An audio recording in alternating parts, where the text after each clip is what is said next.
The overwhelming scent of chemicals still lingers deep within my nasal cavity, and my clothing reeks of the aroma all the same. It's strange how I've been working around this stuff for over 3 months now, and yet my senses have still not grown used to the strong odors. I'm shaking more than usual. Of all the things they've asked of me, this task has been the most deranged. I feel repulsed by myself, but I know it's worth it. Subconsciously, I clutch the backpack to my chest. I'm standing at the back of a remote and unmarked facility, where I usually do my drop-offs. Normally, I would knock in a particular pattern, then a woman would shuffle open the large metal door and retrieve the goods. I suppose she observes my arrival through the cameras positioned in every corner of the parking lot. However, nobody is answering my knocks tonight. I awkwardly hover near the door for 2 reasons. The main objective prohibiting me from running away, despite my desperate desire to, and the fact that I absolutely do not want to go home with what I'm hauling around in my possession. I could just leave it here on the ground, but that doesn't secure the release of their victim, and I don't know what would happen if I break their strict rules of exchange. The panic returns and seeps into my chest. Anxiety elevates both my breathing and heart rate. On edge and growing impatient, I turn and wave into the direction of a camera overhead before knocking again. It's restlessly quiet with the sound of crickets merrily singing into the night. Additionally, I swear I can hear people whispering. Their voices feel mere inches away from my ears. Just as I'm about to leg it back to my car, unable to bear the tension in my immediate surroundings, someone finally answers the door. I can hear it being unlocked from the inside before slowly swinging open with a loud creak. I peek inside just as the lights turn on to reveal a long, empty corridor. The usual recipient is nowhere to be seen, and my stomach turns with the realization that they want me to come inside.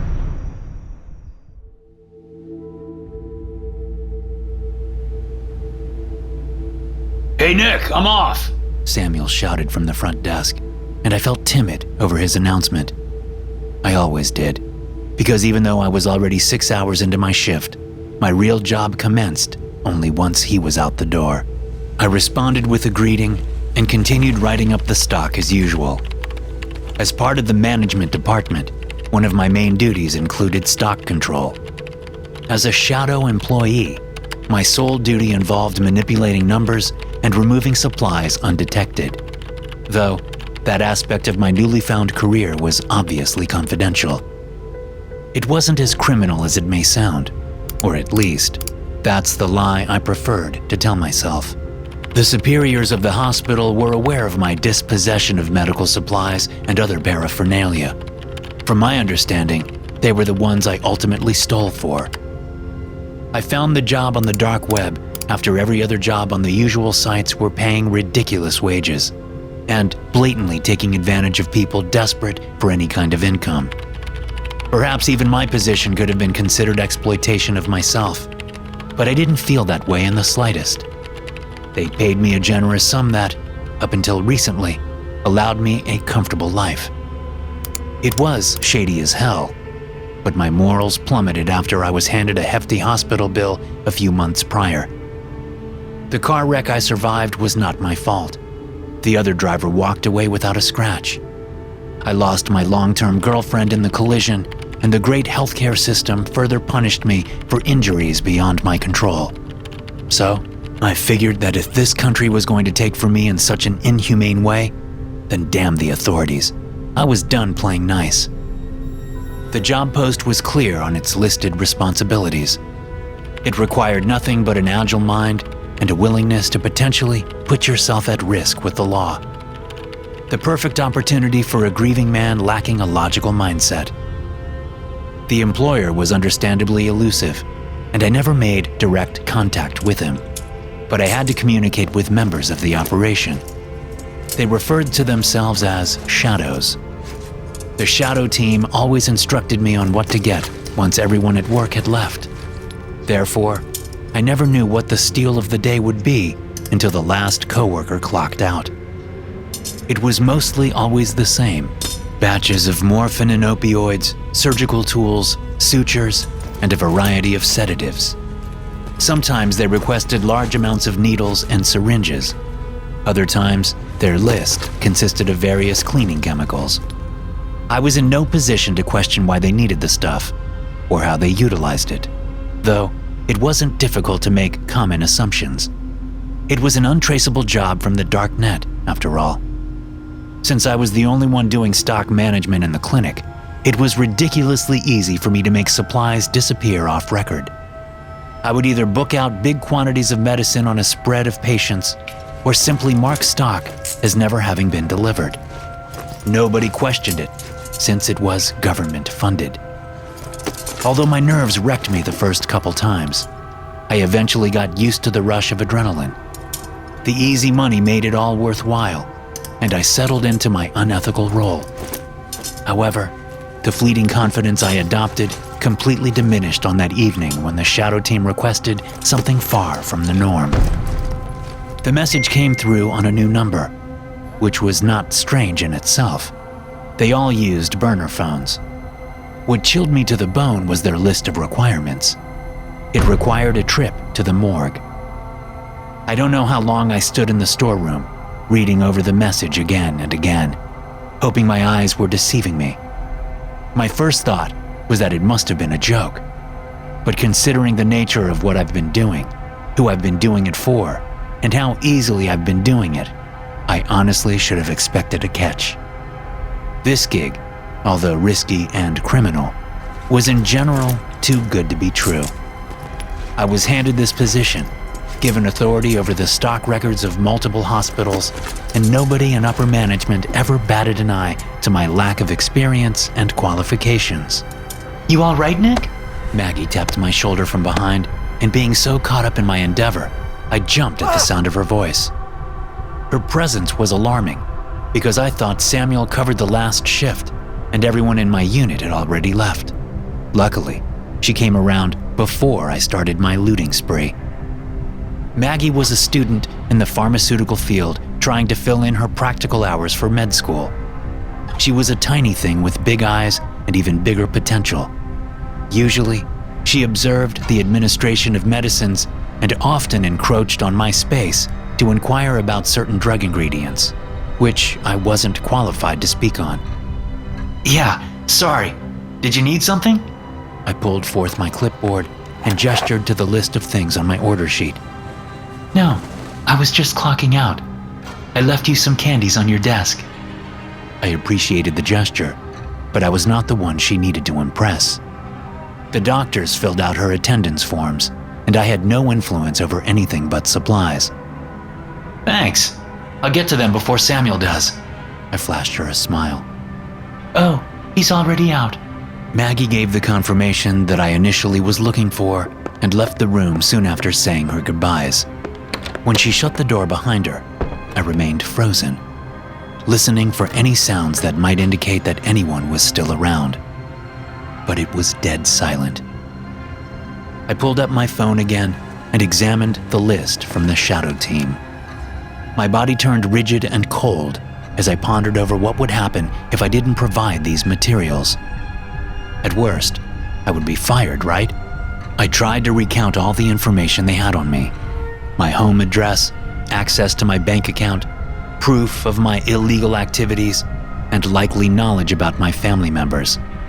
Up until that moment, I was on a path of self-destruction, not valuing life after losing my girlfriend, and making reckless choices without considering how dangerous they really were. The uncertainty scared me the most. If they had the gall to request stuff like that, then surely going against their wishes would have dire consequences. Without much thought, I left the pharmacy and made my way to the opposite side of the hospital, where the morgue was situated. Every hallway in the entire building looked the same, and yet the one leading to the mortuary had an eerie feeling attached to the darkened corners that ceiling lights couldn't touch. Each step I took felt strident and heavy. Then the suspense only intensified when I entered the cold room. I had never been inside a dead room, and I felt like an intruder on so many levels. The thought of deceased bodies occupying the square metal doors lining the walls of the quarters made me sick to my stomach. In a quick attempt to distract myself, I scanned over the white status board and read that a number of 3 bodies were yet unclaimed. A moment of clarity made me step back, and I fully intended on ditching the sickening quest. But a message came through from a new number. It showed a timer counting down from 2 hours and a picture that looked like something from a movie. The image showed a woman bound to a chair. A fabric bag was pulled over her head, though it wasn't hard to discern the captor. She was still wearing her gray work scrubs, albeit disheveled. There was nothing else but the countdown and a picture, though it was the only warning I needed. I paced down the row of doors, feeling my actions were finally catching up to me. They had Maggie, but why? Did they know I would hesitate on this job? Is this a warning of their unseen power? Regardless of everything, this was all my fault. The situation reminded me of the incident that took my girlfriend's life. I was the driver, and survivor's guilt plagued my every second thought. Hysterically, I reached for a particular fridge that kept amputated body parts. The list of items from the shadow team included a hand, 2 livers, and a string of digestive tract. It wasn't perspicuous in the slightest, and there was no elaboration on the condition of the organs. I knew the amputated limbs were sent for mass cremation, or so I've heard hospital staff say. I was by no means an expert in medical nor mortuary procedures. When I finally spotted the door that was labeled as body parts, the unknown number called my phone. I had never taken a call from them before, but I stifled my breath and answered. Fresh from the grain. A voice muttered once the call connected. The person on the other end was breathing heavily, rendering his tone low and guttural. That was the only thing he said before hanging up. The timer on my phone was at 1:39 and continuously counting backwards. There wasn't a minute to waste by speculating over idle possibilities. They were watching me, and I understood exactly what they wanted. I couldn't test their patience. I approached the freezer of an unclaimed body, held my breath, and pulled open the door. As it unlatched, my phone began beeping with every second, counting down on the clock. I thought they usually bound the bodies in sheets to prevent limbs from shifting with rigor mortis, but this one was not even covered. The sight of a cold, bare corpse did not help soothe my already petrified mind and quivering nerves. The longer I stared at the remains belonging to an elderly woman, the more tricks my imagination conjured up. At first, I could see her lifeless chest heave with a deep breath. Then I heard her ghastly cry from the depths of my mind, and I offered apologies in an attempt to comfort her restless soul. As every passing second ringed through my ears, my sanity crumbled in sync with the audible ticks. I suppose that's what a psychotic breakdown feels like. Each time I turned towards the door, wanting to bolt straight out, I thought of Maggie. I couldn't live with myself if something happened to her. My conscience couldn't carry the weight of another death. Right. Pull yourself together, I uttered, and slid the body tray fully from the narrow tunnel. The scent was indescribable and will forevermore haunt me. With the dreadful reminder of time being sparse, I grabbed a few scalpel blades from a nearby cabinet and blindly began desecrating the body. In my mind, her spirit protested against every cut I carved into her ice-cold flesh. I'm directed down the hall by mere instinct. My feet carry me forward with only Maggie in mind. Supposedly, I'll hand over the organs and they'll hand the young nurse over to me. I won't tell her anything concerning my involvement in all of this, but I'll make sure she is safe. Threading down the narrow hallway, I start to approach a window embedded in the wall. As I reach it, I glance through the dirtied glass and immediately turn away. Before I can stop myself, I empty the contents of my stomach all over the mud-covered tiles. I have been holding down the sickness all night, but I can't anymore. Beyond the window is an operating theater with multiple rows of hospital beds positioned in a neat line. The only word that comes to mind to describe what I'm seeing is utterly grotesque. The occupants of the theater are no longer people, but mere blobs of flesh confined to the beds. Some of them are moving abnormally with extra limbs sewn into their torsos, while others are split down the middle, half bodies barely showing any signs of life. The patients were obviously humans being experimented on. Although they're so disfigured beyond recognition, they now resemble monsters instead. None of them are necessarily within the realms of humanity any longer. Beautiful, isn't it? The voice didn't creep up on me. I heard him approaching from afar, but couldn't tear my eyes away from the horrible scene in front of me. His voice is the same one I heard on the phone, gruff, oddly soothing, and woefully familiar. Mortified, I turned to look at the newcomer and assimilate his attire. He's fully clothed in a lab coat with a white mask covering his face. I can trace the dimples of a well-known smile reaching the corners of his eyes. Samuel? I breathe out his name in disbelief as soon as I identify him. What is this? Reconstructive experimentation. Not the legal sort, but it's what's keeping both of our pockets lined. He shrugs nonchalantly. You should really do your research more thoroughly. Shadow members are all over the medical field. You never even acted suspicious of me. He shares the information with a near comical undertone, and I don't appreciate being the butt of his sick joke. He's acting like he caught me in a prank, but what I've done tonight and what I've now witnessed is far more humorous. Dumbfounded, I extend the backpack towards him and he accepts it gently before cradling it in his arms. I'm beyond disturbed, and I find myself gaping at Samuel, completely appalled by his demeanor. You have Maggie? Oh, right there. He inches closer to me and points through the window. In the far corner of the theater, I can trace the shape of her standing over a patient. She's not constrained and doesn't seem distressed. In fact, she's gloved in with her hands buried deep inside the abdomen of a patient strapped to a bed. She was never in any trouble. We just thought you might need a little nudge. She's one of the volunteers doing this to pay off med school. I suppose it's a nice hands-on experience, too. Samuel examines my evident perplexion and fear. All of these people came here willing, Nick, just like you. His words don't comfort me, nor do I want to challenge the validity of what he's saying. All I want is to get away. Samuel shakes his head with a hint of remorse, as if reading my mind.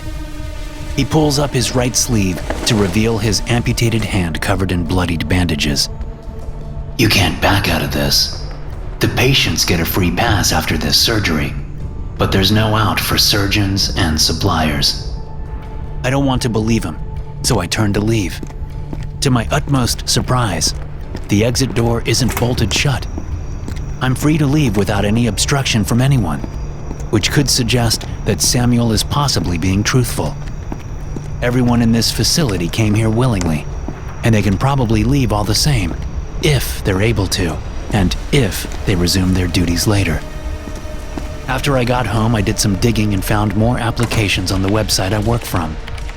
There are genuine listings asking for volunteers, both for surgical participants and aspiring surgeons alike. They offer amazing compensation, yet the details of some jobs are 0 to none. I can't believe what I've been contributing towards. I can only grieve for those poor souls. Most of them would most likely not live beyond their procedures, and none of them probably knew the full magnitude of what they signed up for. There's no undoing what I've done, and there's no secure way for me to cease my duty, so I continue supplying them. I can't alert authorities because I've seen cops around their facilities. Without a doubt, there are shadow members in every sector of society, and all of them contribute to these operations. Samuel is right. We can't escape these people without losing our lives or becoming subjects in their studies. But I urge anyone seeking an easy buck on the dark web to strongly reconsider their decision. Thanks for listening. If you enjoy these stories, be sure to subscribe to the podcast and check out some more of my episodes here.